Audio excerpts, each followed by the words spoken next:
तो ध्यान से इसको लास्ट तक देखें, क्योंकि लास्ट में बहुत कुछ मैं आपको बताने वाला हूँ। ठीक है, तो चलिए स्टार्ट करते हैं। प्रकाश संश्लेषण चैप्टर है, तो इसको मैं पहला प्रकाश संश्लेषण का कहाँ संश्लेषण होता है, तो देखिए क्लोरोप्लास्ट में होता है, जिसको हरित लवक बोलते हैं। क्या बोलते हैं? हरित लवक। हरित लवक में क्या होता है? प्रकाश संश्लेषण की क्रिया होता है। ठीक है, देखिए क्लोरोप्लास्ट नामक कोशिकांग में जैव रासायनिक क्रिया प्रकाश संश्लेषण संपन्न होती है। क्लोरोप्लास्ट में हरे रंग का वर्णक क्लोरोफिल होता है, तो हरे रंग क्लोरोफिल के कारण ही जो पत्ता का जो रंग होता है क्या होता है? हरा रंग होता है। ठीक है, तो यहाँ पे आप लोग समझ लिए का अगर पूछ रहा है प्रकाश संश्लेषण कहाँ संश्लेषण होगा, तो बता देना है क्लोरोप्लास्ट। क्लोरोप्लास्ट को हिंदी में बोलते हैं हरित लवक भी बोलते हैं। ठीक है, अगला है कि प्रकाश संश्लेषण के उपोत्पाद मतलब इसके फलस्वरूप क्या बनता है, तो देखिए हम लोग को कच्चा पदार्थ जो होता है CO2 होता है और जल होता है, और सूर्य के प्रकाश की उपस्थिति में ग्लूकोज का निर्माण होता है, और ऑक्सीजन गैस का होता है? मुक्त होता है। तो इसलिए इसका राइट आंसर हो जाएगा O2 हो जाएगा। प्रकाश संश्लेषण वह क्रिया है देखिए जिसमें पौधा हरे भाग सूर्य CO2 बता दिए, देखिए जल, और यहाँ पे ऑक्सीजन गैस क्या करता है? उपोत्पाद मतलब बाई प्रोडक्ट होता है ना। यहाँ पे देखिए हम आपको बता दिए CO2 और जल, और यहाँ पे ग्लूकोज, और ये यहाँ पे क्या हो गया? ऑक्सीजन गैस मुक्त होता है। ठीक है, अगला है कि साइटोप्लाज्मा। साइटोप्लाज्मा के अंदर प्रकाश संश्लेषण के अंधेरी क्रिया का वास्तविक स्थल क्या होता है? जिसका हो जाएगा स्ट्रोमा हो जाएगा। क्या हो जाएगा? स्ट्रोमा। साइटोप्लाज्मा के अंदर प्रकाश संश्लेषण के अंधेरी क्रिया का वास्तविक स्थल कहाँ होता है, तो बता देना स्ट्रोमा में। कहाँ पे हो जाएगा? स्ट्रोमा में हो जाएगा। ठीक है, कहाँ पे होगा? स्ट्रोमा। और उजाला वाला भाग तो ग्रेना में हो जाएगा। कहाँ पे हो जाएगा? ग्रेना वाला भाग में होता है। देखिए साइटोप्लाज्मा के अंदर प्रकाश संश्लेषण के अंधेरी क्रिया को ब्लैक मैन क्रिया भी कहते हैं। ठीक है, ब्लैक मतलब कि काला होता है। ठीक है, तो कहाँ पे होगा? तो स्ट्रोमा में। यह क्रिया क्लोरोप्लास्ट के स्ट्रोमा में संपन्न होती है, क्योंकि इसमें ऐसे एंजाइम भाग लेते हैं जहां वातावरण से CO2 का अपचयन करके शर्करा में परिवर्तित कर देता है। ठीक है ना, तो ब्लैक मैन किसको कहेंगे? तो स्ट्रोमा को। और उजाला में कौन सा होता है? तो ग्रेना में बताना है।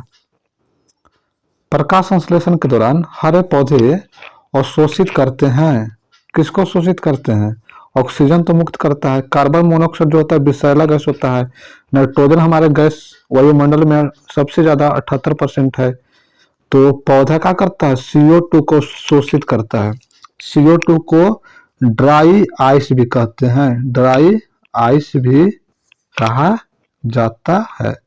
ठीक है, इसी को सूखा बर्फ भी कहा जाता है। गर्मी का बढ़ने ग्लोबल वार्मिंग क्यों होता है, तो बताना है CO2 के कारण ही होता है।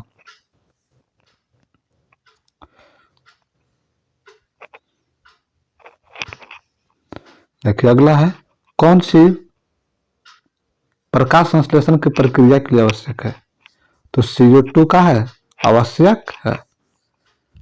चलिए अगला है सौर ऊर्जा में ATP बदलता है किसको में? सौर ऊर्जा जो है ATP में बदलता है, तो इसका राइट आंसर हो जाएगा क्लोरोप्लास्ट। क्या हो जाएगा? क्लोरोप्लास्ट हो जाएगा। क्लोरोप्लास्ट में सौर ऊर्जा में बदलती है।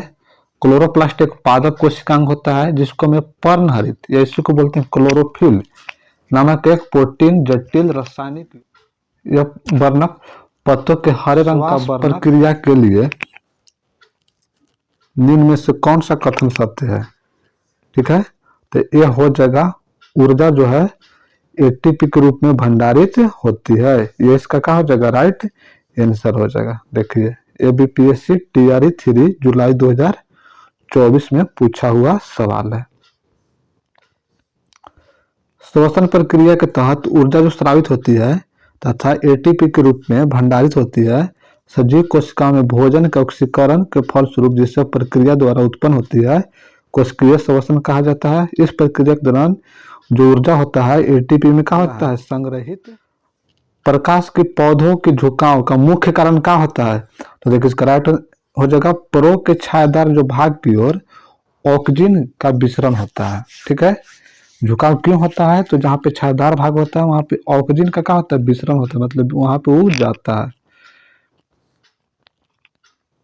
देखिए ऑक्सीजन परो के नोक पर संश्लेषित होता है तथा कोशिकाओं को दीर्घ समय तक बढ़ने में मदद करते हैं। जब प्रकाश पौधे के एक तरफ से आता है तो ऑक्सीजन परो के छायादार भाग की तरफ विसरित होता है और ऑक्सीजन की यही सांद्रता जो दीर्घ समय मतलब लंबे समय तक वृद्धि करने के लिए कोशिकाओं को परो उसी हिस्से की तरफ प्रेरित करती है जो प्रकाश से दूर होता है, इसलिए प्रकाश की तरफ पौधा झुका हुआ का होता है, प्रतीत होता है। पानी मिट्टी की जड़ों में जिस भौतिक द्वारा गुजरता है उसको हम लोग क्या कहते हैं, तो उसको हम लोग क्या कहते हैं, तो उसका परासरण हो जाएगा। पानी मिट्टी में जड़ों का परासरण की प्रक्रिया द्वारा प्रकाश संश्लेषण होता है। तो देखिए दिन तथा रात दोनों में होता है। क्यों होता है, तो प्रकाश संश्लेषण या फोटोसिंथेसिस हरे पौधे वाली एक प्रक्रिया है जिसमें भोज्य पदार्थ का निर्माण करते हैं और क्रिया विकास ऊर्जा प्रदान करता है। प्राकृतिक रूप से पौधे सूर्य में ही ऊर्जा ग्रहण करते हैं, किंतु समुद्री जो शैवाल होता है, देखिए चंद्रमा तो रात में उगते हैं तो प्रकाश में क्रिया करता था तथा प्रकाश में भी यह पौधे प्रकाश संश्लेषण की क्रिया करता है, इसलिए दिन और रात दोनों में हो जाएगा। पौधे में जड़ों का खाना की प्रक्रिया कहाँ होती है, तो फोटोसिंथेसिस मतलब प्रकाश संश्लेषण में हो जाएगा। अगला है पौधों की कोशिकाओं में प्रकाश संश्लेषण का स्थान कहाँ होता है, तो कोई नहीं होता है, क्लोरोप्लास्ट में होता है। कहाँ पे होता है, क्लोरोप्लास्ट की क्रिया पौधे के सभी क्लोरोप्लास्ट युक्त कोशिकाओं में होती है, अर्थात पौधे के समस्त हरित भागों में होती है। पत्तियों के मेसोफिल ऊतक में होता है। चलिए अगला है निम्नलिखित में से किसके लिए प्रकाश संश्लेषण में क्लोरोफिल का उपयोग किया जाता है। क्लोरोफिल को क्यों किया जाता है, प्रकाश को अवशोषित करने के लिए, प्रकाश को अवशोषित करने के लिए किया जाता है। ठीक है, देखिए प्रकाश संश्लेषण वह प्रक्रिया है जिसके द्वारा हरे पौधे सूर्य की प्रकाश की उपस्थिति में जल एवं कार्बन डाइऑक्साइड के संयोग से कार्बोहाइड्रेट का निर्माण करता है। इस प्रक्रिया में उत्पाद ऑक्सीजन का होता निर्मुक्त होता है। क्लोरोफिल एक रासायनिक फोटोरिस्टर प्रकाशग्राही होता है जो पौधे में प्रकाश संश्लेषण के लिए प्रकाश ग्रहण करता है तथा दृश्यमान प्रकाश से लाल एवं नीले क्षेत्रों में प्रकाश को शोषित करता है तथा हरे प्रकाश को शोषण बहुत कम होता है, यह परावर्तित होता है और इसी कारण कोई पौधा हरा दिखाई देता है।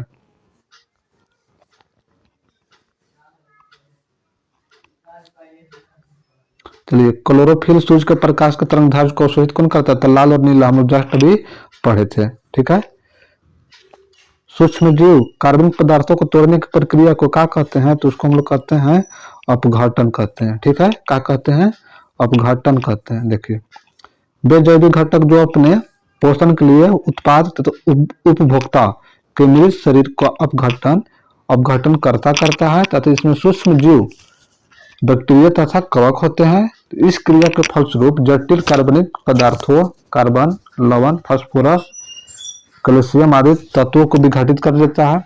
तो ये रहा हम लोग का प्रकाश संश्लेषण का टॉपिक। तो अगर आप लोग को वीडियो अच्छा लगे तो लाइक शेयर एंड सब्सक्राइब जरूर